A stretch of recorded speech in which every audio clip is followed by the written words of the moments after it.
What's up? Yo, what's poppin'? I'm excited. You excited? Yes. So we switched from the love closet to a whole new medium. Yes.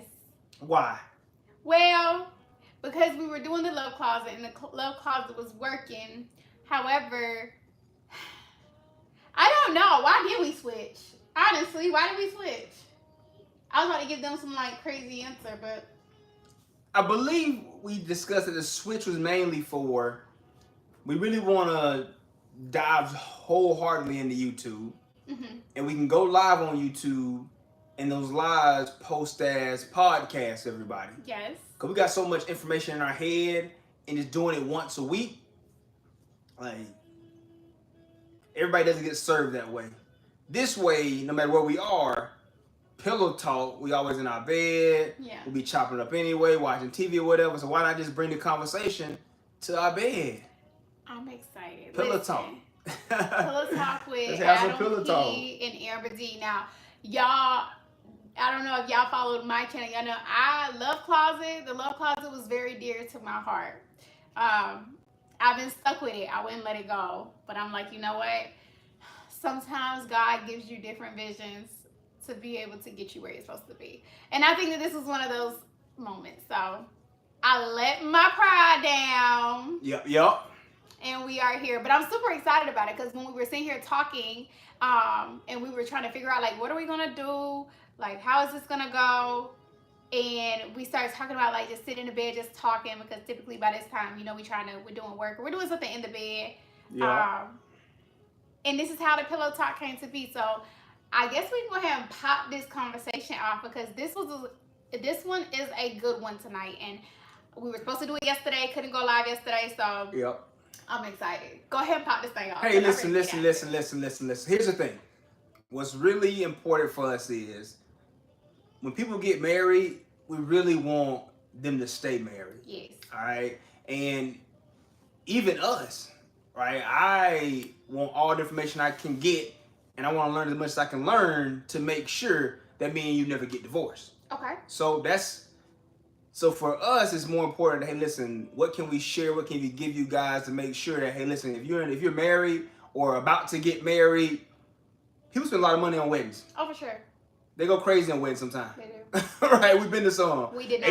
80 grand weddings. We've been to 100K weddings. And they ain't together no more. Yeah. They Right? ain't together no I've more. seen it firsthand. So it's like, why is this happening? Why is the divorce rate 50%? I think I Googled the number. There's 2,000 divorces that happen per day in America. And that number is staggering. So I want to get to the real root of the reason, why do people get divorced? And have a conversation around that. Based on what I learned, I want to hear what you think about it. We kind of bounce back and forth and see if you agree, disagree, either way, it'd be a great topic. I like that. And I would like to tell you, I'm very big on not getting divorced. Yeah. I'm very big on, I always tell people. Somebody said, what is going on? It's called Pillow Talk with Adam P and AdamPandAmberDee. Every night we're talking about love, different topics. Yep. Everything centered around love. So the tough conversations, the fun conversations, we talking about it. So today, one of our topics, if y'all didn't read the thing, is the 3 truths about divorce. And this is huge to me because I don't believe in divorce. And I understand in some circumstances, there's literally nothing you can do but call it quits. But before you call it quits, I believe that you should try everything up under the sun before saying, no, I just can't be with you anymore. Because that's what you committed to. And when you say vows in front of God, you can't take that lightly. I don't take that lightly. No, 100%. So listen, I'm telling y'all, marriage is one of those sacred things, right? And I want to know, why do people really get divorced? What's the real reason? So in having this conversation, I guess we can pop it off. Somebody said Dreamy Bull. I don't know who Dreamy Bull is, but I guess I'll go look him after it finishes. All right, so why do people really get divorced?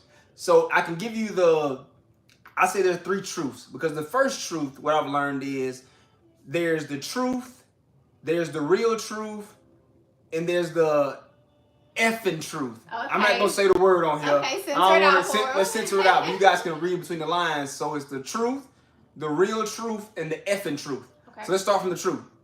The truth is, the surface level truth, people get divorced because of three big reasons. One, what do you think it is? Money. Money issues is one of the top ones. I knew that one. Another one is, what do you think? Money. Communication. Communication is one, but more specifically on surface level, it's infidelity. Okay. All right, somebody step outside a relationship, have whooping with somebody else. It's hard to come back from that. It's hard to come back. Once you cross that line, some people just can't get over that. So that's number two. And the third reason is, you said money. I said money. Infidelity. And number three. I said communication, but you told me infidelity. Number three. Can you guys guess it? Number three. I don't know number three, y'all. So All I'm right, it's waiting. physical intimacy. So not enough SCX in the bedroom. Because there's studies, literally studies. People be married to each other and won't have, like, let's say the word we're grown, sex. It's pillow talk, right? Yeah. Won't have sex like all year. Like 15% of people, married couples, don't have sex within a 12-month period. That's wild. I know people who don't have sex. They're married and they may have sex 4 times a month, which I think is ridiculous. Let's be grown. Let's be real. But I think it's ridiculous to be married to somebody that you fell in love with. When you first met, you was lusting over, oh my God, they look so good. I'll do anything for them. You're having so much fun. Then you get to the point to where you stop touching each other. Like, you start living like roommates. So, to me, that is weird. But that's the top 3 reasons. Communication, lack of physical intimacy, and infidelity issues. So that's the surface level truth. Which is wild because you won't let it go. TMI, 24, 48 hours max, you want me like white on rice. Like, what's going on? I'm on you. And I'm like, whoa, you don't play that. Yep. You don't play that. I don't get it. We've been together 13 years. Yeah. Just so you guys don't know, we've been together 13 years. We've been married for 5 years now. 5 going on 6 years now. So my goal, hey, listen, I got married just for a reason. I want to make sure we keep this passion alive. Because at the end of the day, we ain't nothing but mammals. All right? Okay. And we're going to do it like we do on the Discovery Channel. You saw, oh my God. But no, so seriously. So if I ask somebody, like, why they get divorced, typically they'll say, oh, well, we had money issues, it got too bad, and we left. All right? Or you say, oh, well, they cheated on me, I couldn't come back from it, and they leave. Right. Or they say, man, she stopped loving me, stopped touching me. The passion wasn't the same, so I left. So that's the surface level reason. That's the first truth. Okay. Like surface level truth, but there's always something deeper than that. Okay. There's always something deeper. So the deeper part of this is, the second level is the real truth. So what's the real truth people get divorced? You said it. Started with a C. Communication. All right. People don't talk about certain issues when they happen. So they don't have a conversation about, okay, let's say our issue is money. Okay. Most times married people won't just sit in the bed and talk about the money issues.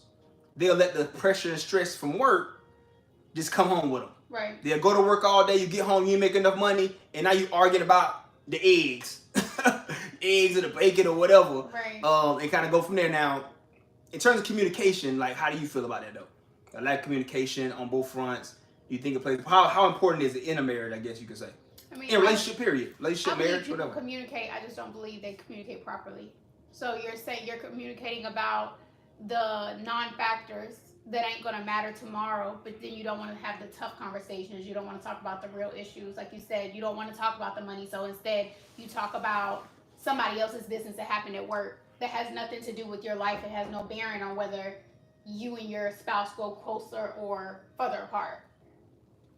Nope, that makes sense. Did it? Yeah, I feel like you was just like. No, it made perfect sense because communication about everything is super important, but people don't communicate. So that's the real truth, all right? We don't communicate about the real issues. So, for example, let's go to the infidelity issue, right? Yeah. Before infidelity happens, there's typically a build-up. Now, I don't know about any of you guys on here, but if you've ever, stepped out on a person, cheated before, if you ever cheated before, you had thoughts before you cheated, I'm sure. Yeah. It wasn't just like, oh, today I'm going to cheat. Like, no, it's typically a build-up to it. But rarely is there a lack of communication around the issue. What do you mean? So for example, if I came home, let's say I ain't been getting the, whatever from you. Okay. You ain't been washing the dishes right. You getting a little overweight. I ain't saying nothing about it. Whatever. I'm just saying it could be the case. Okay. Rarely is a man will come home and say, "Hey, baby, I just met this girl at work. I mean, she just got there. She's gorgeous. I mean, she wear them tight dresses. I mean, she a boss. Yeah, she a boss in the office. She doing her thing, man. Like, and she kind of flirting with me too. Yeah, nobody ain't gonna come home and say that. Nobody's gonna have that conversation. And you say they should? I would rather you tell me.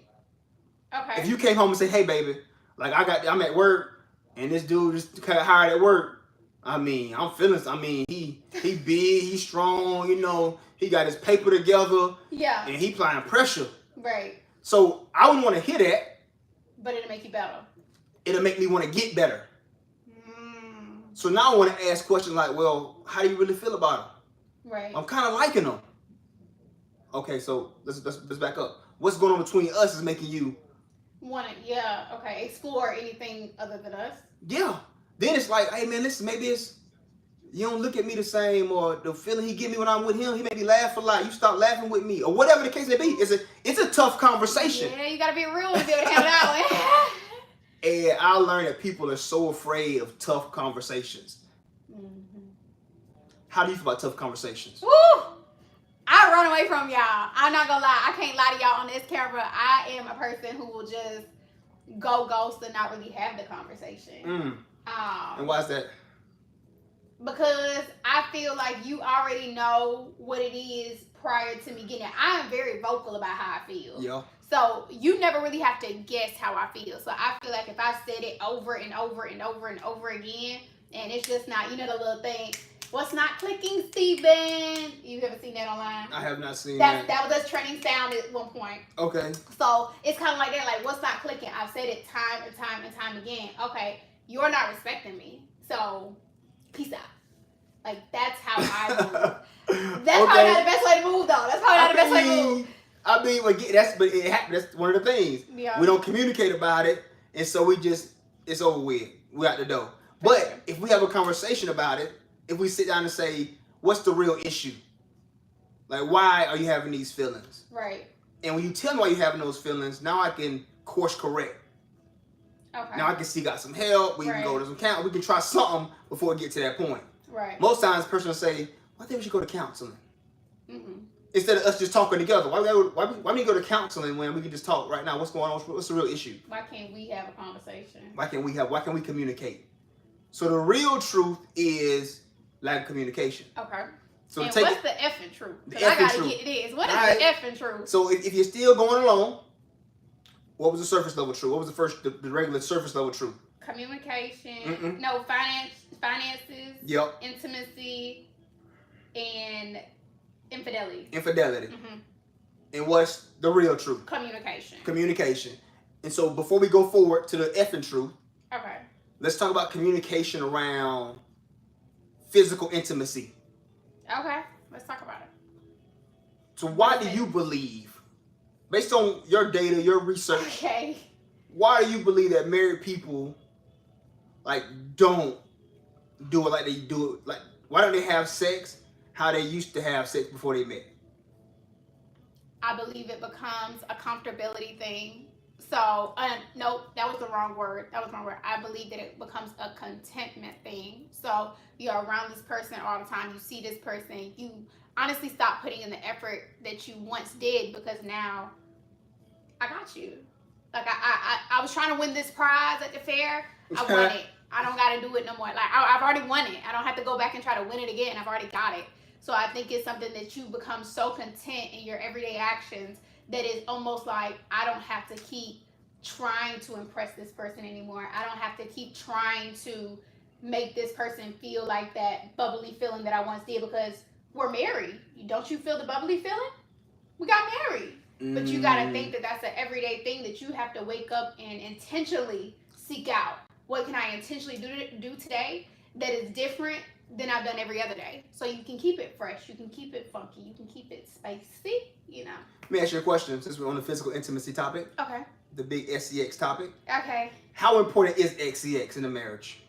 Well, To be honest, y'all, if I wasn't with him, I really believe that I wouldn't know how important it was, because he's very vocal.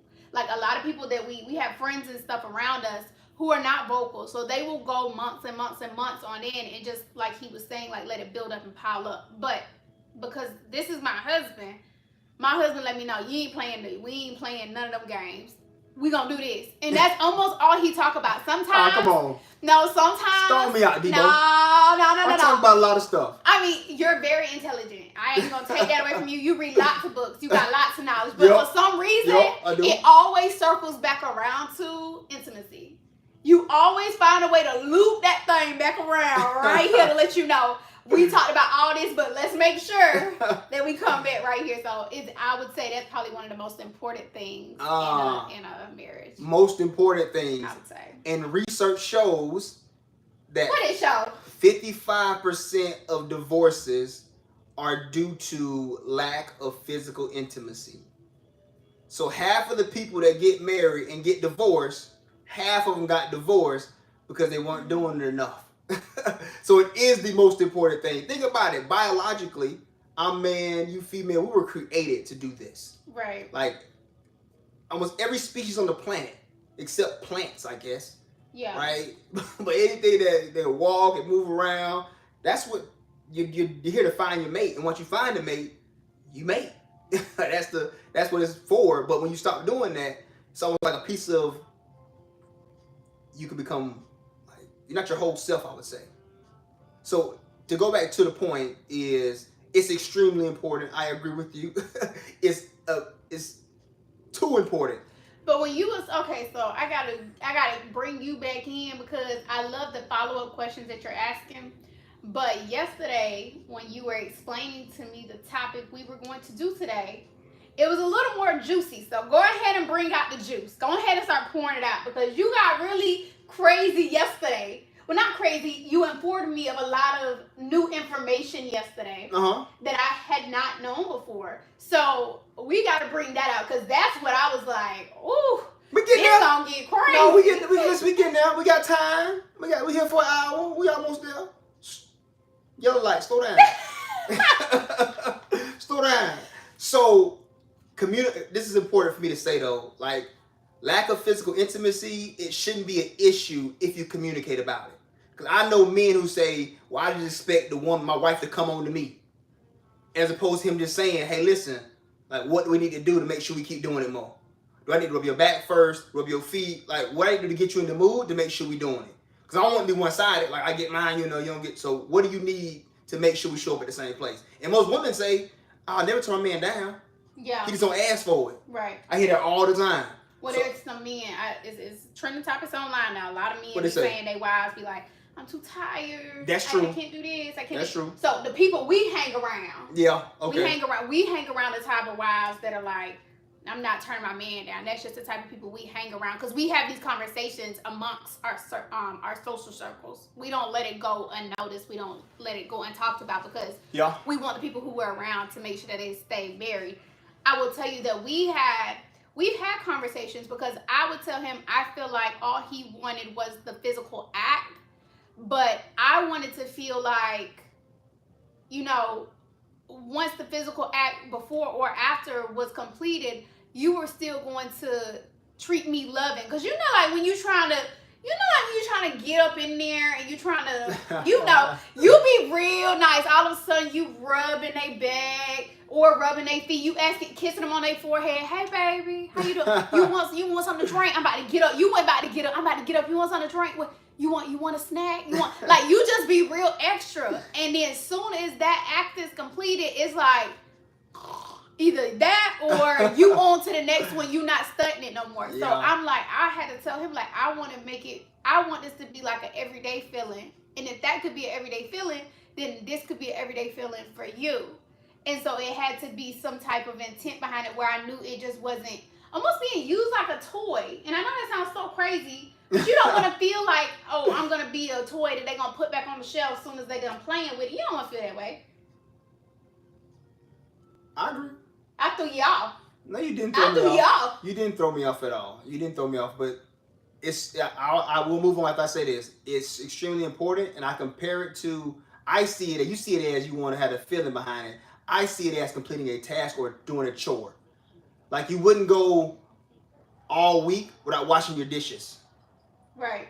Like the physical act doesn't take that long at all. Right? Let's be real. It don't take that long at all.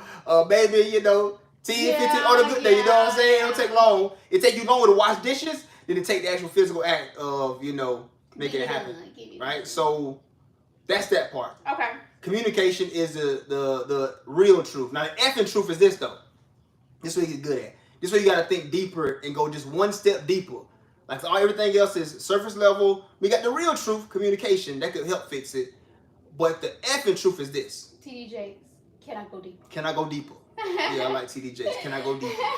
So as we go deeper, the effing truth is this. What is it? People get divorced due to unrealistic expectations. Elaborate. So you go into marriage expecting your partner to be so many different things for you. For example, when you get married to a person, we've been trained that, when you get married to a person, this person is to do everything for you. She is to be your lover. She is to be your best friend. She is to be your business partner. She is to be your co-parent with you. She is there to be a chef. She is there to be a maid. She is there for, what else? I think I'm missing, I had like 7 or 8 before. But therapist. She's there to be your therapist. She's there to be your coach. Like she's there to be your everything. And guess what? The person you married wasn't built for all that. Right? You married her for probably a specific reason, but once you get married, it's like, now you don't motivate me enough, or you're not good at business. Like you always sit around, you don't know how to make no money. I hear so many men say, my girl ain't no boss, she ain't no boss chick, but you didn't marry your boss chick. Like you married her because maybe she was a good lover, and maybe she was a good mother to your kids, and that's about it. But when you get married, it's like now you got to be 8 different people. So how can you become 8 different people? I guess intentionally work on it. First of all, what are your thoughts on what I just said? The Keep expectations. Keep going. Let's keep going deeper then. Keep going. Let's keep going deeper. Now, I say that to say this. What's this? Because I never want to talk about a problem without offering a solution. Okay, so having those unrealistic expectations is what really happens. Because now I'm expecting you to be all these people. Okay. And when you're not all these people, I then seek it out in somebody else.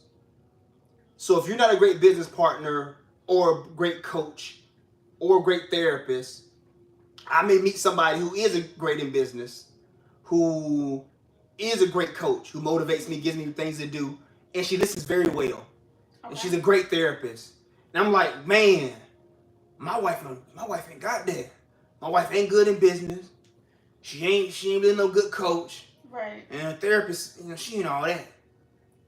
So then I start being more intrigued by the person who has those things that you're quote unquote missing. Okay. So then most men say, you know what? Let me go there. Let me go over here because I need that. They believe they need that. So they leave one person to go to the next, to get to the next person, and they find out the same things happen. Yes, maybe she was good in business and a good coach. Maybe she was a terrible lover. She never wanted to have sex, right? Let's say she wasn't a great parent. She's always working. And let's say she is a terrible chef. She can't even cook. So I done left somebody who, was a great lover, right, great parent, great chef, great kept the house clean, all that, to get with somebody who is almost half of that. And that goes back to I don't know if you guys heard about it or not, but it's called the 80-20 rule. What? Okay, hold on. What's up? Just so y'all know, we're talking about the 3 truths of divorce. Oh. For the people coming on. You're fine. Keep going. Yeah, keep the chat going. Let them know what's going on. I will. Keep going. So, you leave one person for the next, then find out the person you go to isn't still quite meeting all your expectations either. Right. So, the 80-20 rule comes into effect. So I leave the 80 and go to the 20 because here's the reality. Nobody will ever have 100% of what you need. Nobody? It's nobody. I don't think, because at the end of the day, the only person who will have 100% of what you need is God. That's why you put God first and then your spouse, because God will fill all your needs. Right. If you locked in that way. But if you're expecting the person to fill all those needs, you'll be disappointed every single time. Every single time. So you go into it knowing I might not get like 100% everything that I quote unquote expect, but it's enough to make sure I can, grow as a person, right, and just get what I need out of it and want out of it and desire out of it. Right. Honestly. But when you have expectations that are so high, your desires can't meet that. So now you feeling sad, like, well, I expected this, I desire this, I'm only getting this, then I gotta bounce. So the 80-20 rule is in effect.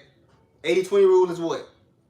You have 80% of what you need, you leave it for 20, and then you find out. You find out that it's 20%, and then you try to go find the 80% again, but then it's just a never-ending cycle. Unrealistic expectations. And here's another stat for you. I don't know the exact number. I got to research it. You guys can Google it for me too. You're 45% likely to get divorced in your first marriage. 45% likely. First marriage, you get divorced. When you get married a second time, that number goes up. Things like 60-something%. On your third marriage, it's like 70+%. Which means you keep doing the same thing over and over. You marry somebody, expectations aren't met, and you say, okay, well, let me get out of this situation, go somewhere else. So that's the effing truth. So we got the truth, the real truth, and the effing truth. Right. Before I go into the solutions, what are your thoughts on that? I'm just following along right now. I'm a listener right now. Okay. You're getting educated like everybody else. Yeah, I'm educated. All right. I never want to give you a problem and not offer a solution. Right? I told you the problem. We know what the problem is, but how do we solve this problem? Right. So there's 3 proposed solutions to this problem. Solution number 1 is you can simplify your marriage. When you get married, keep it extremely simple. Simple means me and you got married for this reason. We know we got married, and this is what it is. Okay. I married you because you're an amazing mother. I married you because you're an amazing chef. You keep my spot clean. You're an amazing lover, and you're my best friend. That's how we got married. I didn't marry you to be a business person. I didn't marry you to be my coach, my therapist, none of that. So it's simple. You know why we got married. As long as those things stay in place, me and you stay married. Okay. That's the expectation. As long as the love is still there, you keep being a great mother, you keep cooking well, keep the thing clean, stay my best friend, we can laugh and joke with each other whenever we out together. Boom, we solid. Simple. Keep it simple, right? Solution number 2 is you can remain open-minded. That's a stretch, right, for most people. What do you mean by open-minded? Staying flexible. When you get married, stay flexible.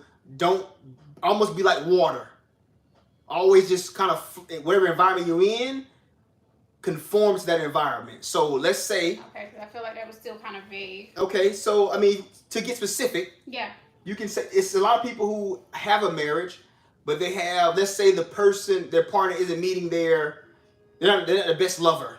Okay. Okay? But the partner's okay with them going out, seeking other intimacy partners, because, hey, listen, I'm not feeling that need, so you can go off and do X, Y, and Z, X, Y, and Z. Okay. I'm cool with that. Or, open-minded means, hey, I know I'm not the best business person, like, at all, but I will help you find that person to help you in your business. Because here's the thing also, and here's the part that we talked about yesterday I kind of missed. If you go back biblically, because we stand on principles around here, right? Bible with the godly principles. And King Solomon had over 500 wives. And he was still very favored, very blessed by God. Okay. Prophet Muhammad in the Quran had similar, a bunch of wives, similar to Solomon. That's what they had, and still were blessed, highly favored by God. They had other faults, but that wasn't one of them. Mm-hmm. But in the 1500s, something happened, and what happened was the Catholic Church brought marriage and religion together as one. It was never that way. So 16 centuries after Jesus Christ was born, they decided, hey, listen, let's bring marriage under the house of religion. The reason they did it is because they said that they didn't want a bunch of orphan kids running around. Because if you know, people, life expectancy was young. 50, it was like maybe at age 35 was life expectancy. So once you get 35, you were dead. So I'm 35 now. Basically, I'll be dead by now. Like, it was 1500s. And I have a 9-year-old, I have a 5-year-old. Imagine if I had like 15 more kids running around here. With just orphan kids running around. Basically, they're destined to be poor. And not help society. They have no guidance, no mentorship. Back in the day, women weren't working for real back then. So literally, they were going to be destined to be just bottom feeders, essentially. So the Catholic Church said, let's keep marriage inside the household, which means you'll limit your kids, and you keep it in the household and do it that way. Now, over the years, it has progressed, and I believe that's one of the real reasons why the divorce rate is so high now. Because again, you look for one person to meet all these needs, which is tough for any one person to be, right? So that's the second solution. One solution was keep it simple. Second solution is stay open-minded. And the third solution is just continue growing as a person. And that's the one I like the most. That's the one I talk about the most, because I believe personal development is so important in relationships. Because you guys start off as individuals, but then you become one, right? But we're still individuals. So personal growth is so important. So for me, I want to learn about everything that's important to a relationship to last long term. So again, let's talk about the one we talked about before. Being a lover. Like, I want to learn and grow in that area as much as I can. Like, I don't want to just do the act. I want to learn about the act. Like, from people who know it better than me. I told y'all he always goes back to intimacy. That's the first thing. It's number one, right? Let's start that. So let's start this. So I want to be the best one I can. Number two, business partner. Business. I want to have the best business mind that I can have. So I want to learn about it more and grow in that area. And as, like, if we're partners, we should be on the same track. We both want to grow in these areas, so we can always fill those needs for each other. I'm going to be the best at it, but I can help you when I can. Because I may know something you don't know about business. I've tried it, I've seen it, I had a coach that taught me this, and I'm doing it. So for me, I'm always trying to be the best business person I can be, because you may need some help. Hey, Adam, listen, this is a business thing going on. I don't know how to solve it. Can you help me? I can say, listen, I've tried it, I've done this, I've taught this person, and do this, and this, and you'll make money. Wow, okay, cool. But I wouldn't know that if I didn't personally grow in that area. If I didn't seek out coaching, if I didn't seek out help, if I didn't read the books about it. All right? Or let's say parenting. Like, parenting is very, very, very, very extremely important. Kids are your future. But if I'm a terrible dad, that doesn't help you at all. Now you're raising 2 kids who just, the dad out the house not doing that. I want to be the best dad I can be. So again, I want to learn about it. I want to read books about it. I want to get coaching around it. I want to talk to people who have raised successful kids, have mentors in the area, because I keep getting better as a parent. So if you ever need help parenting, hey, co-parent, I'm dealing with this. What do we need to do here? I can say, based on what I've learned, what I've seen, what I've experienced, we should do this, and this. We do it, it works because we learned from somebody. We kept growing in that area. We just didn't think, oh, I know it all. I'm a parent now, I know it all. But in reality, I've never been a parent before until now. So how would I know what to do to be the best parent if I don't learn from other people? I'm kind of learning as I go type of deal, and that's not wise. That's not wisdom at all. Or any other area we talk about that's a need for you. Coaching. I want to be the best coach I can be. So to be the best coach I can be, I need to research coaching. I need to have a coach. I need to, like, all those things to know what does a coach do? Because when my partner needs it, I can help her out. Therapist, Same thing there. I want to learn about, I want to read psychology books. I want to learn from other therapists, see what questions do they ask and why they ask those questions and how they get the impact they get when they ask these questions. That's important for me. Because you may need a therapist one day. Something tragic can happen, trauma can come in. So instead of you going to seek out a therapist, I can talk to my husband. He read the books. He has certifications. He's done this, and this. Now, here's the hard part with this part, though. People don't really get. As adults, typically, we stop learning, which is probably the most frustrating thing in the world to me. Like, typically, in Western society, once we hit the age of 18 or, graduate college, we completely stop learning. We let life teach us.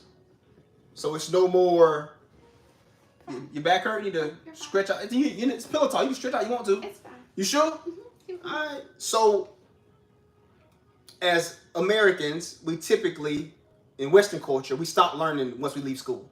We stop reading. I have so many friends who haven't read a whole complete book since they've been in school. You're smiling. Why are you smiling?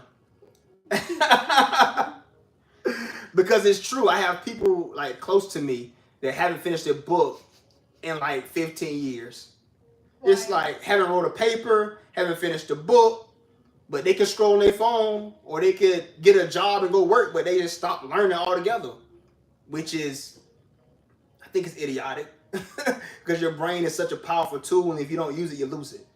So keep pushing to the max. Yeah. What can my brain really do? Let me keep testing. Let me keep pushing it just to become the best version of me that I can be for you, for my partner.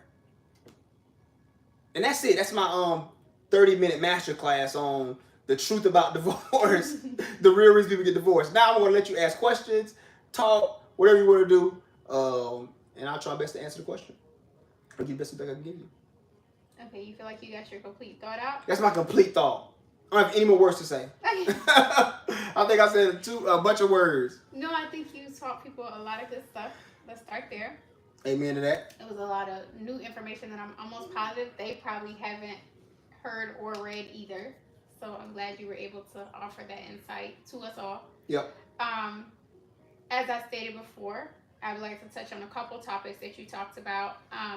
Number one being keep it simple. When he said simplify the process. So a lot of times I do believe when people run around, a lot of people who I'm around, I hear a lot, marriage is hard, marriage is hard, marriage is hard. Marriage should not be hard. Because what you need to do, the reason why it's hard, because you put so much pressure, like he was saying, on a person to be unrealistically everything that you need. I tweeted one day and said, the reason why marriage fails is not because people are truly unhappy. It's because they're expecting perfection from an imperfect creation. And when I said that, it's pretty self-explanatory. God created us sinful. We are created out of sin. And if you're a believer like us, then this will probably, be good for you. If you're not, we do talk about God here. So, you just either listen to it or... Welcome. Yeah. So... So knowing that we were created and Jesus died on the cross for those sins, you have to understand that everybody you come in contact with is going to do something that does not benefit you in the way you felt like it should, or it does not resonate with you, and you think, oh, it's hard because I have to change myself for this person. I don't believe that you should have to change yourself for marriage. I believe that you should make marriage work for you. The person that you're with, hey, like he said, if you have those vulnerable talks and you have those tough conversations and those real thoughts that you have, you never know what your partner would say. So a lot of times, I was telling him, a lot of times it's not because you're unhappy, it's because you haven't communicated anything. I can't fix something, or I can't be what you need me to be if you don't vocalize it. Yeah. So communication is number one. And the simplest way to be happy is to communicate your happiness. I need this. I want this. Yeah. What do you need? What do you want? Okay, this is what you want. This is what you want. Typically, people are simple. Typically, they'll tell you 1 to 3 things that they desire in order to keep them happy. It's not that serious. But we put so much pressure on it because he said you want to be 8, 9, 10 different people. You can never be that. Number 2, when he said keep it open, I agree about... I'm not saying I agree. I do believe, like I said in the beginning, that before you give up on a marriage, try everything. Be open and willing to say, hey, listen, if I'm going to stand in front of God and say, for sickness, for better or worse, for sickness and health, until death do us part, if that's what I'm going to say, if I got to stand at the gates of heaven and say, hey, you got divorced. This is what you vowed to me. This is what you vowed in front of me, and you got divorced. I'm going to have a doggone good reason. God, listen. I did this, I did this, I did this, I did this, I did this. I mean, I tried everything humanly possible. So I did do wrong, but you see all of the effort I put in. It wasn't something that I just walked away from. So people are closed-minded. And you can be closed-minded until closed-mindedness ends you up at a dead end. If you're at a dead end and you're like, there's nowhere to go. Hey, listen, you got to go left, you got to go right. Both of those roads lead. They still intersect each other. Try something new. If you're missing out on something, have that conversation. Maybe, y'all might be able to integrate new things. Let's just say that, and we'll leave it there. Maybe y'all can integrate new things, but I want to make sure before people get divorced that they do weigh out all of their options. They exhaust every opportunity that they have, and then, call it quits. And number 3, when he said continue to grow, that is really big in our household. Like, growth I didn't know how essential it was until I started listening more. And when I started listening to him more, typically, even when you say that people aren't telling you what they want, if you listen to them, you know what they want. He wouldn't directly tell me I had to do something, but he was very vocal on personal growth. He was very vocal on trying to come to the best version of yourself. And it may not look like what his looks like, becoming the best version of myself.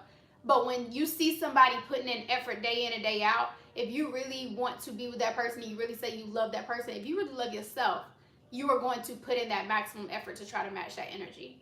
And I was telling him the other day, a lot of times, even in marriage, what you want, typically the best way to get what you want is doing that thing. So for example, say I wanted my back rubbed every night. I like my back rubbed, so that's why I just throw this out there. Okay, so say I wanted my back rubbed every night, but he wasn't doing that. I threw it out a couple times joking like, dang, you ain't gonna rub my back, dang, you ain't gonna rub my back, because everything's a joke, right?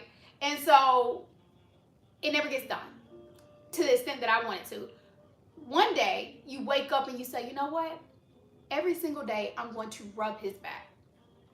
10, 15, 20 minutes, I'm going to rub his back. Intentionally, when you go out of your way to please and service someone in an area that hasn't been serviced, in return, they're going to want to do the same thing. And I say, he did my feet last Saturday.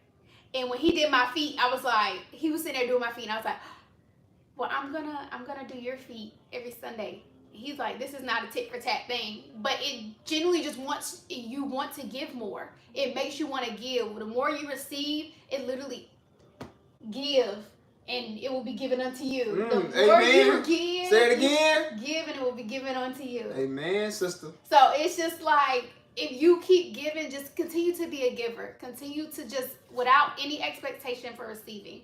And I think that in a whole will make your marriage better.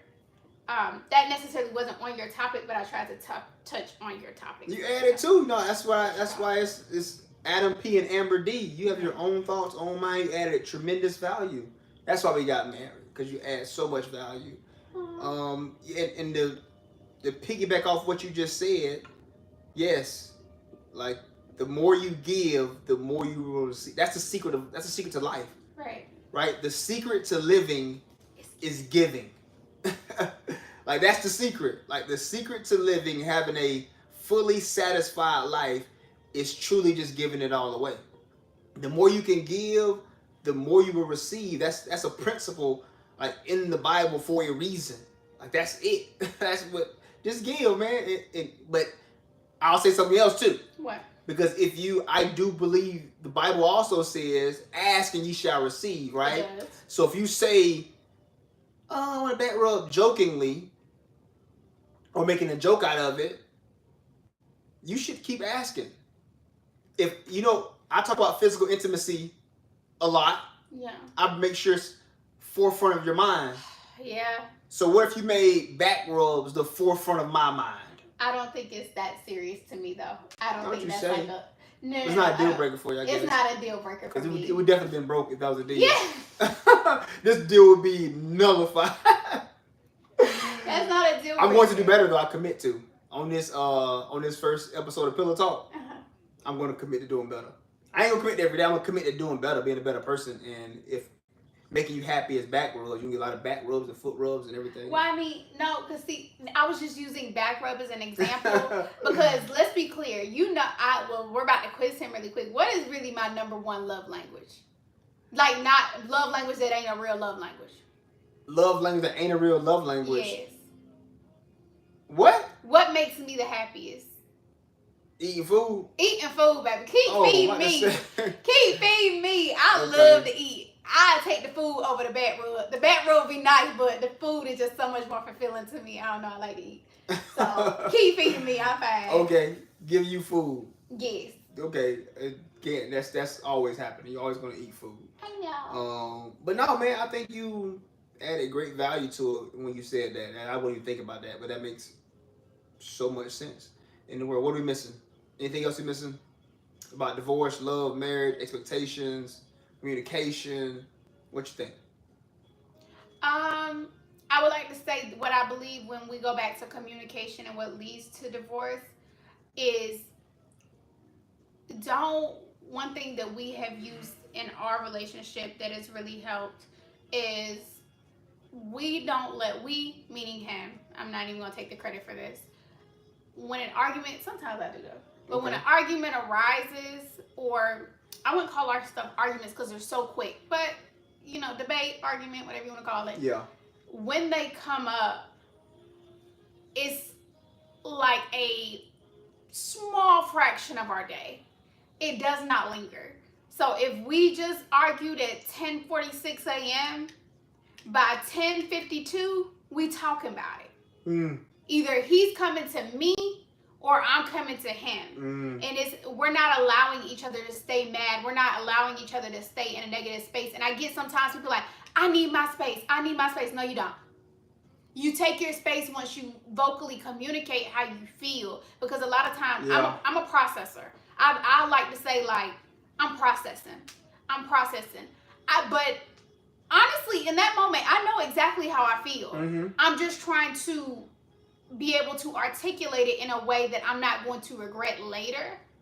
But I'm almost positive that I know once he started making me sit down and he started making me on the spot, no, you're not processing. Tell me how you feel in this moment. You don't have to be perfect. You're not writing a college essay. You're talking to your man. How do you feel? Yeah. And from there, I still learned that as angry as I am, I'm still going to think before I speak. And I'm still going to, well, this is how I feel. And I do feel better as soon as I say it. So instead of letting that same processing last for hours or days, it's still going to come to the same result. You're still going to talk about it. You're still going to have to get over it. Or you're either going to sweep it under the rug. Make that a 5-minute thing. Like, don't let that be drug out all day, because multiple days of that is going to be a detriment to your marriage. It's going to relationship, marriage, anything get you that going on. It's not healthy. The longer you keep on to that, the longer those negative feelings stay in your system, that's going to alter how you see this person every single day. I don't allow those negative thoughts to stay in my head.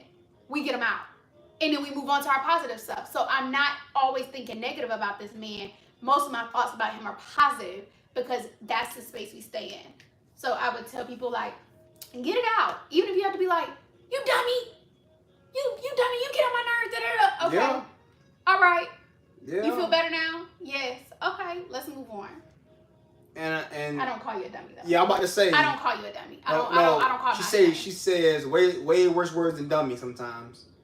I just play. Are you serious? I just play. We keep it in real time. I think our conversations, I'm not gonna say arguments, I'm gonna say conversations, can get passionate, because she really feels a way and I really feel a way.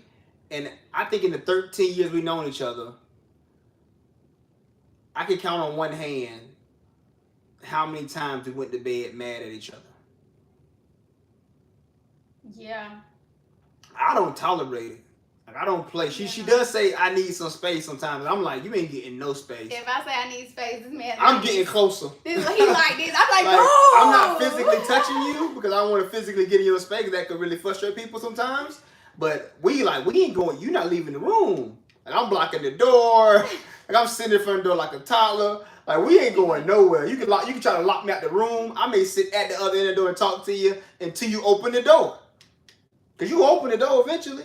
I'll send a text message. Or a text message or whatever. Like, I'm going to do everything I can to do my power because, it's not about being wrong or right at the end of the day. It's about just coming to a resolution, whatever the resolution may be. Right? Whether in any good resolution, both parties typically lose. Right? You got to give up something on both sides. Okay, maybe your perspective is, I can see where you're coming from. And you say, okay, I see where you're coming from at the same time. So it's kind of yin and yang type of deal, back and forth. But yeah, we don't play that. And I do believe that's a huge. I talk to a lot of people. I ask the question, like, what's the secret to your marriage? I ask a lot of old people, say, we'll never go to bed mad. Yeah. Never. Communication and never go to bed mad. So I'm like, anybody who tell me, oh yeah, I need a day to process this. Give me 24 hours. We'll talk about it tomorrow. I'm like, that would never work in my household. Never, ever, ever, ever, ever. Like, ever, ever, ever. Because I just don't, like, it can't be that deep. Unless I just, like, slapped your mama in the face.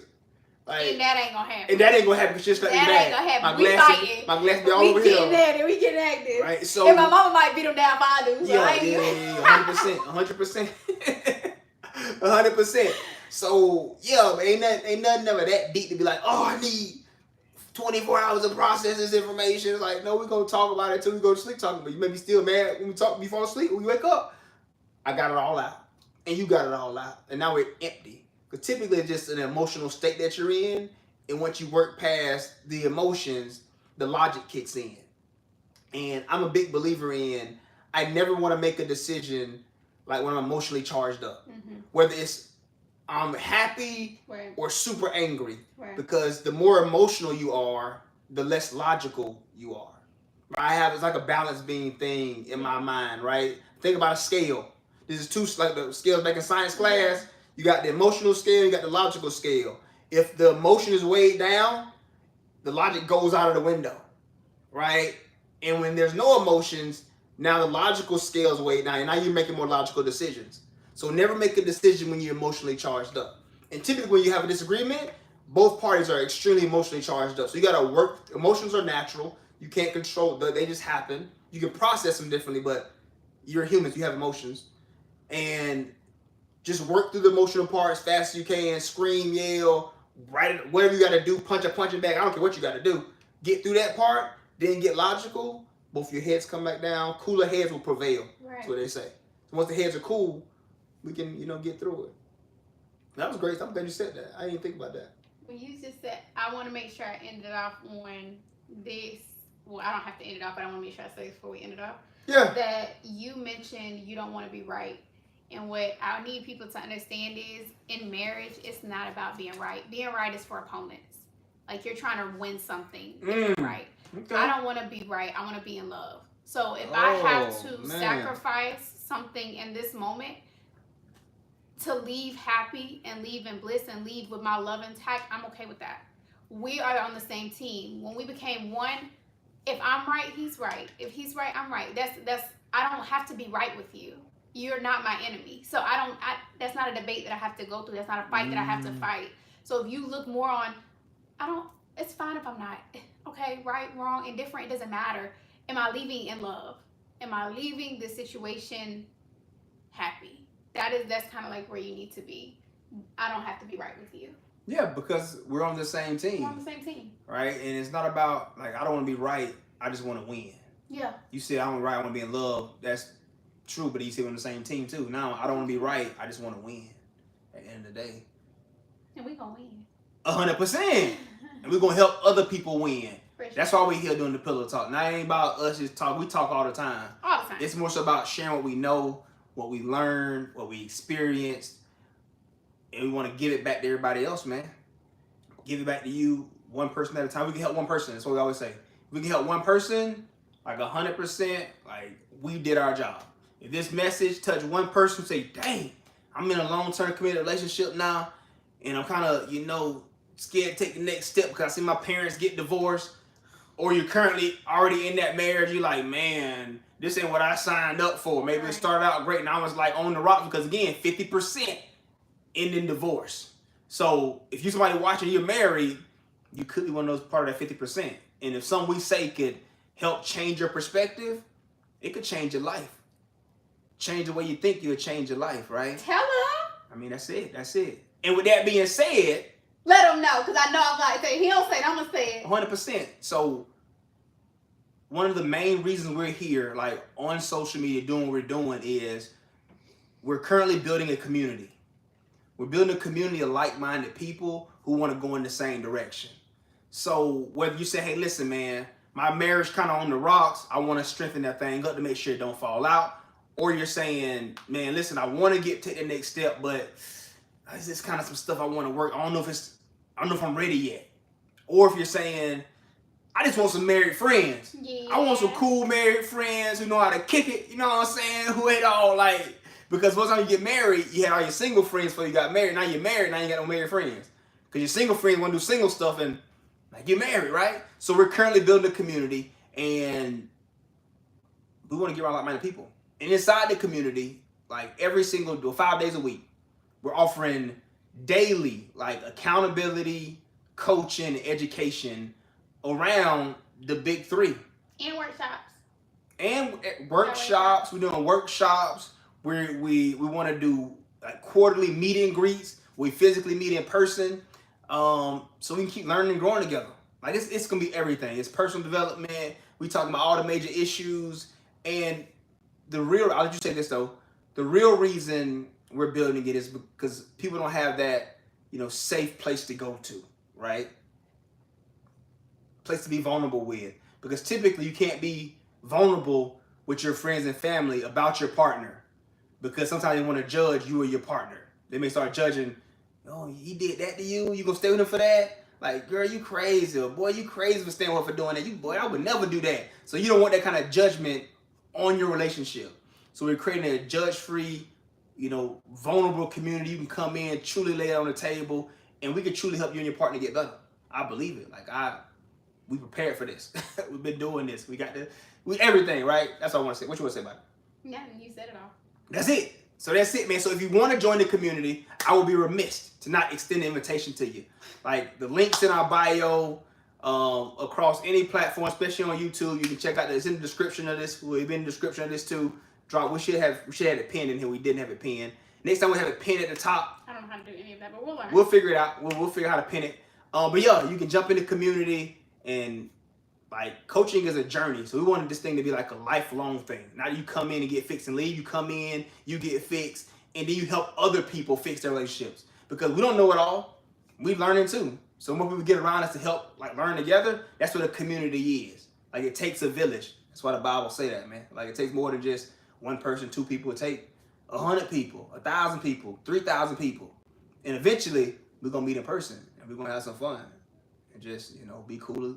Start to curse. I be wanting to curse, like I don't know why, but Please don't. I like curse. I mean, I don't like cursing, but it's just so normal to me. But anyway, that's it, man. End it off. What we gonna say? That's it. Pillow We talk. out, baby. Pillow talk has been real. Every single day though. Bye. 5 days a week we're here. Monday, Tuesday, Wednesday, Thursday, Friday. Bye, even y'all. on Sundays. Peace out.